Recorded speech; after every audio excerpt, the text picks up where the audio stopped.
In the words of UN Secretary-General Antonio Guterres, the post-Cold War period is over, and we are now moving towards a new global order and a multipolar world.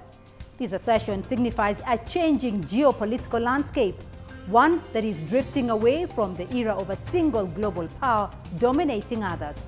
In its place, a more diverse international order is emerging.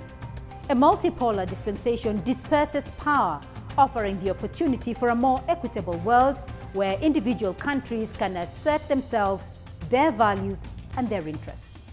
In this week's program, we explore the multifaceted dimensions of a multipolar world. We ask, what are the factors driving the transition to this new global order? I'm Beatrice Marshall. Welcome to Talk Africa.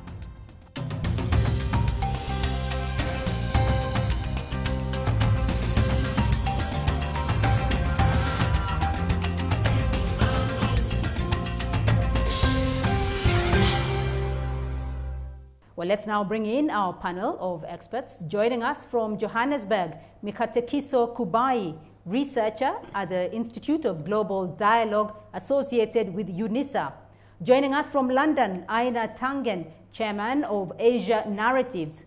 And joining us from New York, David Monda, professor of political science at the City University of New York's Gutman Community College. With me in studio, Dr. Patrick Maluki, senior lecturer and chairman at the Institute of Diplomacy and International Studies at the University of Nairobi here in Kenya. We are also joined by a live audience, students from the University of Nairobi. A very warm welcome to all of you, and thank you for being a part of this conversation. I want to get a very brief comment from all of you, members of my panel. First of all, let me start off with you, Aina Tangen. The idea that the future will have many global powers, not just a few superpowers, is gaining traction. Is a multipolar world a reality? Well, it's already a reality. The question is, how will it work? The fact is, if you go and look at the UN reports, any World Bank, IMF, etc., they've always defined the rest of the world in terms of what their utility was to the dominant kind of previous colonial or current colonial powers. So the question is, how do you evaluate that? And my answer is that each country needs to start defining itself not in terms of its utility to other countries, dominant countries, but in terms of their own hopes and aspirations. And a lot of that has to do with culture. In order for this multipolar world where consensus is the key, you have to have understanding. So I would say that we need to have each country define itself in terms that are unique to its aspirations, not in terms of how it wants to deal with other powers around it, but in terms of what makes it unique.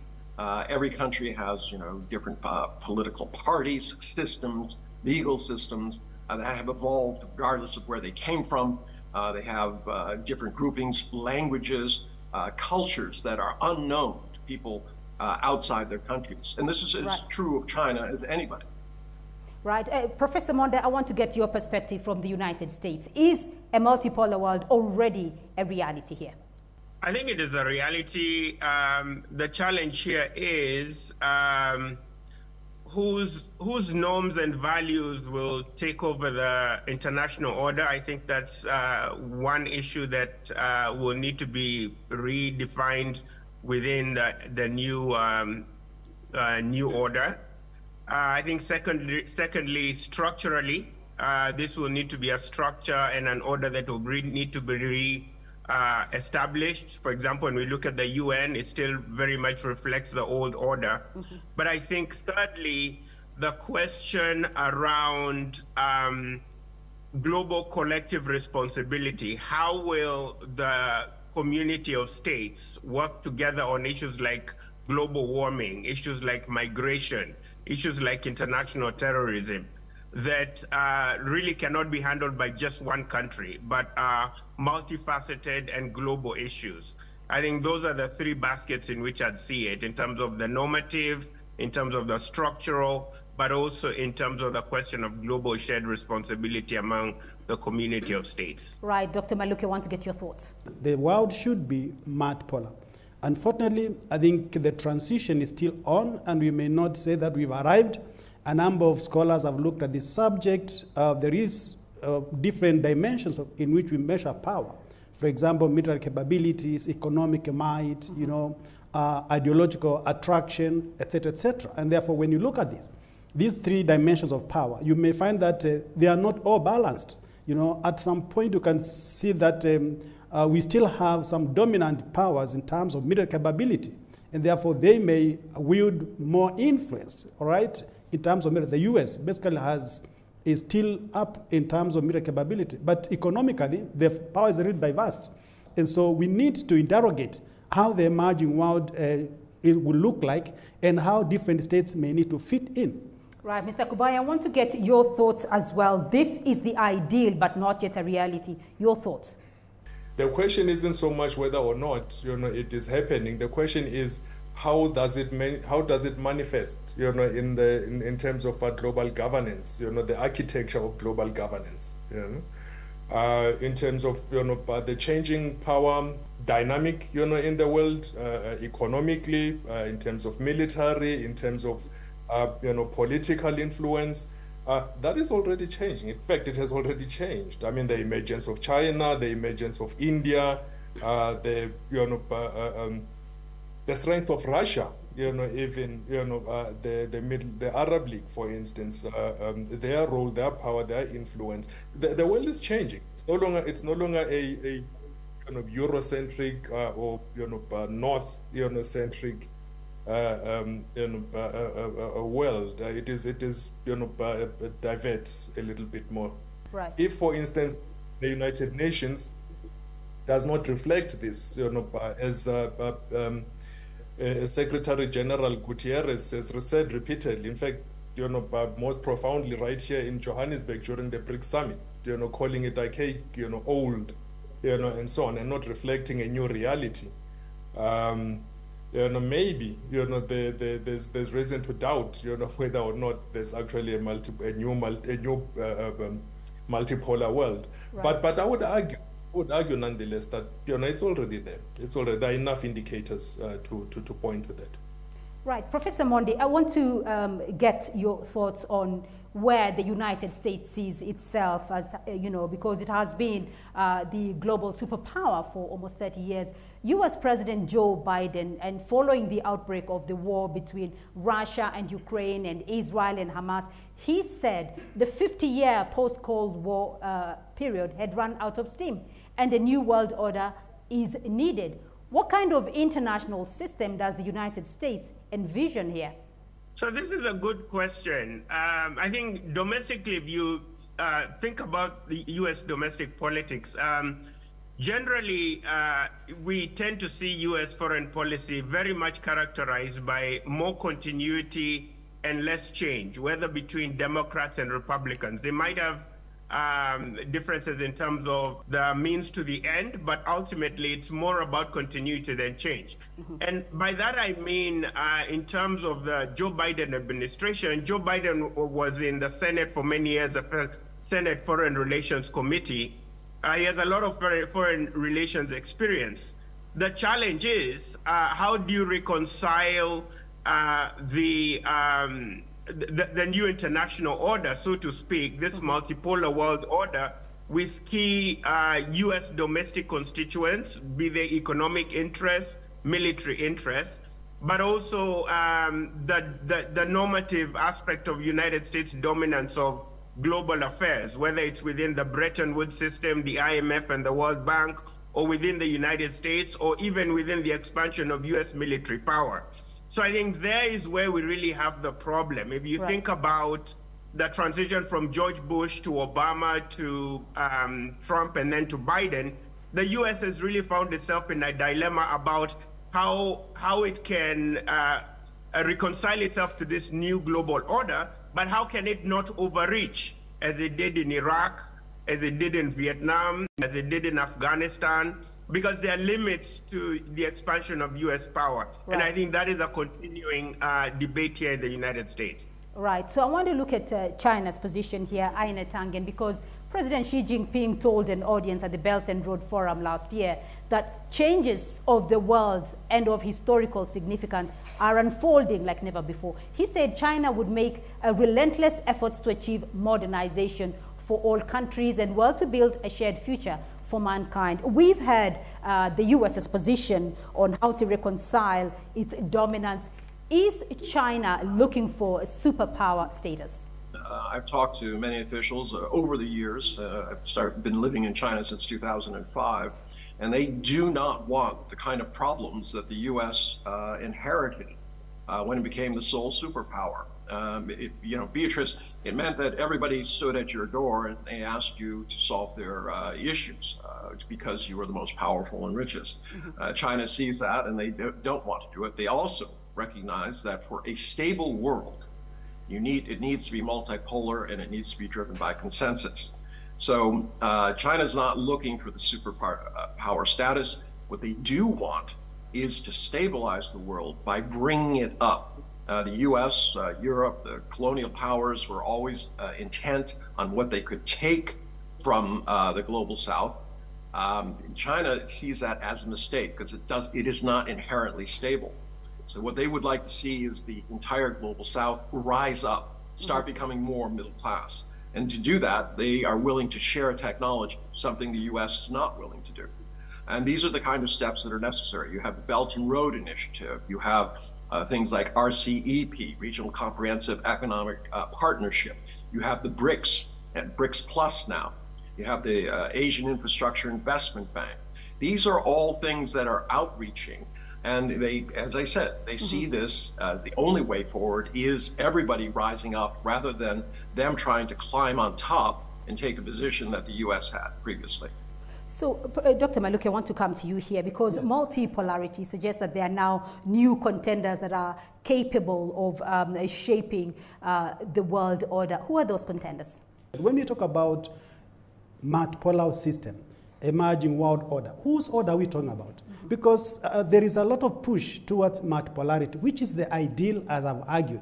But we feel that the world is not at the same level in terms of that power configuration. In Africa, practically, Africa has been really, even at the moment, it's suffering from bipolarity. Because African states are either on Chinese, Russian side, or US Western side. And this is the reality. We know what is happening in West Africa. So let us talk about the need to establish a framework in which a multipolar system can work. But we should not think that the world is now multipolar because we can see it practically on the international system. But as we speak, let us look at the way the world is organized and design a framework where all of us fit, but not to have power divided in a way that Africa will still play at the periphery as it has always been. So let's look at those frameworks for a moment. And Aina Tange, let me start off with you here.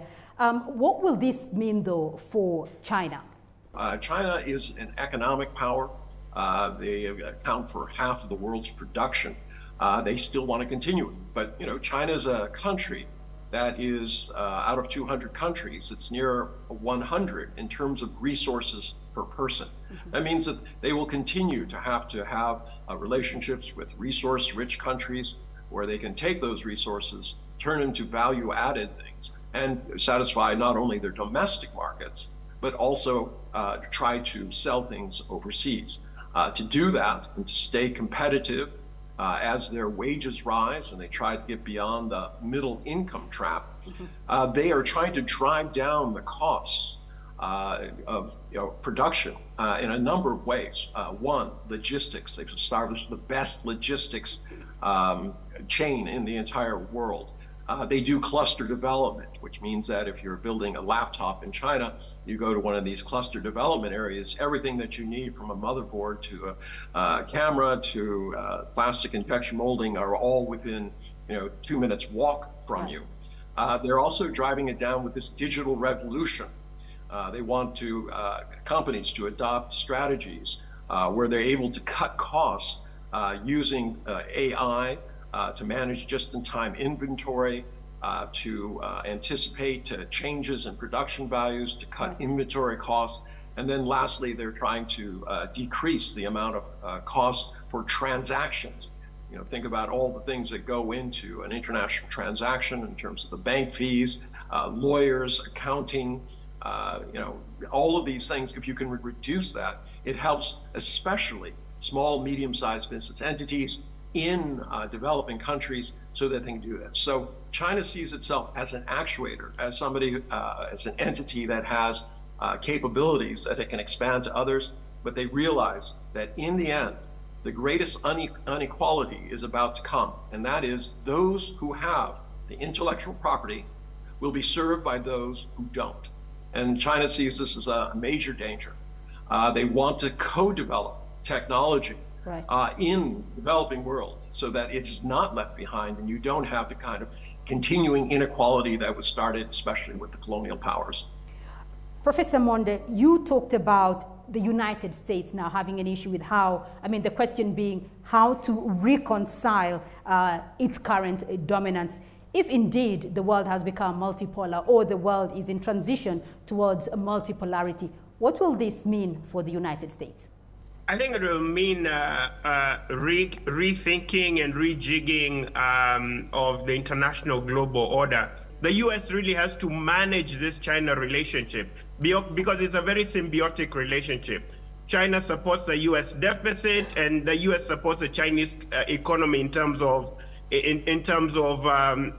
imports from China. So it's mutually beneficial. Plus, these two global powers have incredible influence over the global system. If we're really gonna have a global order, who's gonna lead that order if it's only the United States that has the economic and military capacity to lead that order? China's not willing to lead a military order to rejig this international system. No other country has the military capacity to intervene in the way the US does. So if countries really want to talk about a new multipolar order, they also need to be able to reinvest in provision of the public goods to make this new international order a reality. China's not willing to do that. Russia's not willing to do that. And it really becomes a big challenge in terms of rethinking this multipolar order when the U.S. is still a dominant economic and military power around the world. Aina Tangen, I want to hear your response to that.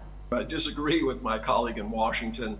In essence, what he's saying is that the U.S. will continue to dominate simply because it has military power. Well, let's look at the post-1945 order. The U.S. has been involved before the Cold War in over 70 regime change operations, including in Africa. Those did not work out well for any of the countries. You can certainly go to South America and they'll tell you the same thing. Go to Indonesia, ask them what they thought of U.S. interventions, Vietnam, etc. Then since the fall of the wall, the U.S. has been involved in 20 regime change operations, including Afghanistan, Syria, Lebanon, things they're standing silently by as Gaza gets bombed to smithereens, claiming that they are a paragon of human rights, at the same time as ignoring the plight of over 27,000, mostly civilian women and children who are being slaughtered. So, this idea that military is going to solve anything, I completely and utterly reject. I think that has been the problem, and the U.S. has been pushing this idea that if you don't buy our arms, you cannot protect yourself. And that has not resulted in a better world. Right. I want to bring this conversation back to the current conversation. So let me bring you in, Dr. Maluku. Yes. It's not about China and the U.S. The world is big. And I see a lot of cooperation between China and the U.S., especially with regard to the reforms of the United Nations Security Council. This is where we should start the discussions. Where is equality and equity in the world in terms of power? Because when you talk about multipolarity, when we have only 5 powers who are wielding, decision-making capability and influence, then what exactly are we talking about? There is a bigger discussion, which should be in reforming the institutions. We want the UN Security Council to be reformed to actually reflect the current diversity of international society. We want financial institutions, the IMF, the World Bank, and then now the new Development Bank. I was there and I was actually with the offices. To what extent does it allow, other players to be decision makers? These are the questions that should be on the table, but not the rivalry between 2 or 3. We have seen this before, but I agree that if any country aspires to be a power, a global power, it must also carry on the responsibility of undertaking certain responsibilities, especially with regard to maintenance of national peace and security. All right, Mr. Kubai, I want to get your view here because we've heard the side from the United States, from China, from the African voice. What is your take? For instance, the US has about 34 military bases on the continent, something of that nature. But crisis, conflict, and so on the African continent has not ceased. I mean, you have challenges, in the Sahel, you have challenges in West Africa, you have challenges in Sudan, East Africa, and so on. The idea that, for instance, you need to have, this one, solid power, that can provide security, that can provide. Right. It doesn't work. It does not work. It leads, further to, just subjugation, just that. So what you want is a security architecture that includes security. That includes the participation and the involvement of everybody, not just one, dominant player. You have to have a redesign of the security architecture as much as you want a redesign of the political, architecture of global governance, i.e., reforms of the United Nations, and so on and so forth. Reforms in the global, financial architecture to allow, for greater opportunity for development, access to financing, access to investments, and so on, for development capacity, productive capacity in the global south. So let's get some questions from the floor. We're going to start off at the front here. Okay, my name is Beverly, and my question is, in the context of a multipolar world, how can international trade agreements be redesigned to encourage a fair distribution of economic benefits for all countries? All right, we're going to take another question.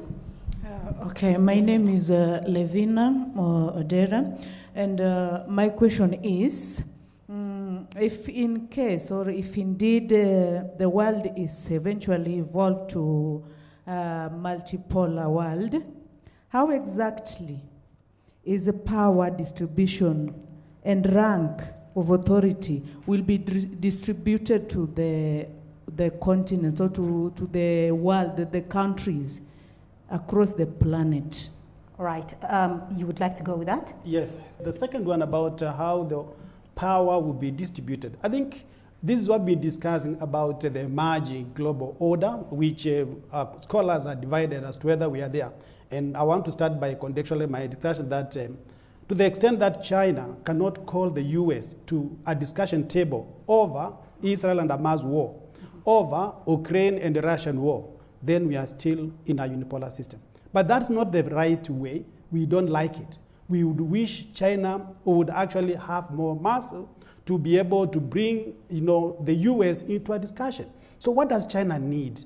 China needs what the second question is asking about, how to distribute global power and how to ensure that there is equity in the international system. And this where now Chinese diplomacy needs to be really apt, as in, how can China galvanize the strength of the global south in order to be able to counter the current influence of the US. And one of it is by China actually speaking to the needs of African countries in the global south, like debt reduction, issues of the UN Security Council reforms. If this can be in the Chinese diplomacy, then probably China would have better leverage with regard to how it balances with the US. And therefore, I think this is basically the context in which we would like to see and discussion. And with that, then we know that multipolarity will bring a lot of advantages to many countries in terms of trade, in terms of technology transfer, in terms of identities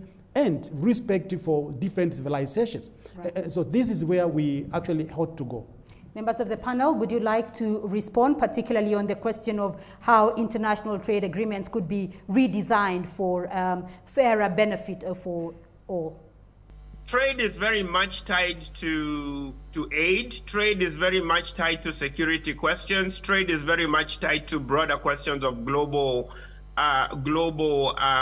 warming and distribution of public goods, right? Whether it's security, economic, or diplomatic. So I really think we really need to be realistic. As much as I would like to see this multipolar world order come to fruition, I also have to be realistic in the very asymmetrical relationship. The challenge here is, how do you re-engage the continent, for example, within the negotiating systems on trade, so that Africa can actually develop its own interests? And I think that's a challenge. I think I would go in terms more of developing our institutions, right, and our infrastructure to negotiate. And I'll give a quick example. When the U.S. is negotiating with Kenya, for example, on the bilateral trade agreement, U.S. has over 2,000 trade representatives, each specialized in a different element of trade. Kenya comes with 10 representatives. So there's a huge asymmetry around even that negotiation. We don't have the skills. In many cases, we don't have the human capacities to even negotiate on broader issues like semiconductors, in terms of some of these technologies and, say, artificial intelligence. So I think development of institutions will be a huge question, whether it is that Africa is engaging with the US, but also whether it is that Africa is engaging with China, because China is not a benevolent actor. China is very interested also in pursuing its interests, just like any other state. All right. Aina Tangen, your thoughts on that, as well as how the new order will be redesigned to avoid the conflicts and confrontations like we have seen with the old world order? In terms of this idea that China is a malevolent actor, well, it hasn't started any wars. It's not trying to upend the World Trade Organization by refusing to allow appellate judges to be appointed. The U.S. has not allowed one single judge to be appointed to the WTO since the Obama administration. This is a long-standing policy. The U.S. created the WTO, or at least instigated it, and now they threw it away because they do not wish to be subject to its jurisdiction. They don't want any power to be greater than the United States. And they have said so plainly. Unless they change it and the U.S. judges are on there and they win every case, they're not going to be involved. China is the opposite side of that. They say it has to be an international rules-based order. The WTO is necessary. The United Nations is necessary, but it needs reform. And no one is going to take Africa seriously until it takes itself seriously. And what do I mean by that? You know, Africa has strategic resources.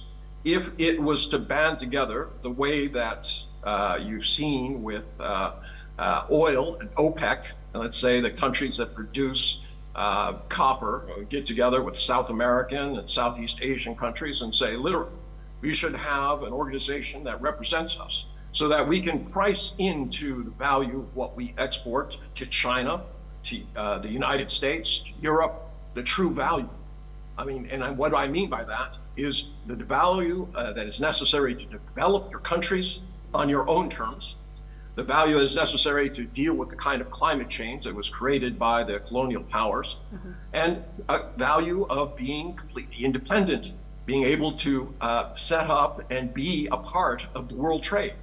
And that's all we have time for on this special edition of Talk Africa. We will continue this conversation next week, so make sure to tune in at the same time. A big thank you to our guests, Mikatekiso Kubai, researcher at the Institute of Global Dialogue associated with UNICE; Aina Tangen, a senior fellow, chairman of Asia Narratives; David Monda, professor of political science at the City University of New York's Gutman Community College; Dr. Patrick Maluki, senior lecturer and chairman at the Institute of Diplomacy and International Studies at the University of Nairobi; and of course our live audience, students from the University of Nairobi. Do remember you can be a part of this conversation through our social media platforms on Facebook and X, formerly known as Twitter. And you can watch this and other editions of Talk Africa on our YouTube playlist. Do join us again next week for more Talk Africa. For me, Beatrice Marshall, and the team here in Nairobi, until next time, goodbye.